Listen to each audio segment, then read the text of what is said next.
So hello everyone, welcome to another new mini blog. তো guys, আজকে দিনটা শুরু হয়েছে আমাদের ফুচকা নিয়ে। এখন বাচ্চারা মিলে প্ল্যান করলো যে আজকে ফুচকা খাবে, কারণ আজকে গরমটাও প্রচুর ছিল। তো ওরা ফুচকা নিয়ে আসছে, আমি দিদি সব রেডি করে দিলাম ওদেরকে খাওয়ার জন্য। তো আমাকেও একটা টেস্ট করতে দিয়েছে, তো অবশ্যই ফুচকাটা ভালো হয়েছে, অনেকটা কোয়ান্টিটির ছিল। তো ফুচকা টুচকা খেয়ে আমরা ভাবলাম একটু নদীতে যাই, অনেকদিন থেকে নদীতে যাই না স্নান করার জন্য। তো আমরা তিনজন মিলে গেলাম নদীতে। আর আজকে ওয়েদারটাও খুব একটা ভালো ছিল না, কারণ এখন এই রোদ্র দিচ্ছে, এই বৃষ্টি বৃষ্টি ভাব।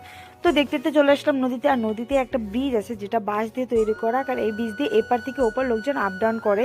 তো খুবই অসুবিধা হয় যখন নদীতে প্রচুর জল হয়, ব্রিজটা ভেঙে যায়, যার জন্য মানুষের অনেকটা প্রবলেম হয়। আর সত্যি বলতে আমি নদীতে গেছি ঠিকই, কিন্তু নদীর জল খুব একটা ভালো ছিল না স্নান করার জন্য।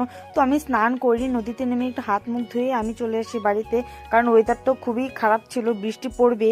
তো অনেক জোরে জোরে আওয়াজ হচ্ছিল, তো আমি চলে আসলাম বাড়িতে। সো গাইস, আজকের জন্য এটুকু, দেখা হচ্ছে নেক্সট মিনিট ব্লগে, টাটা।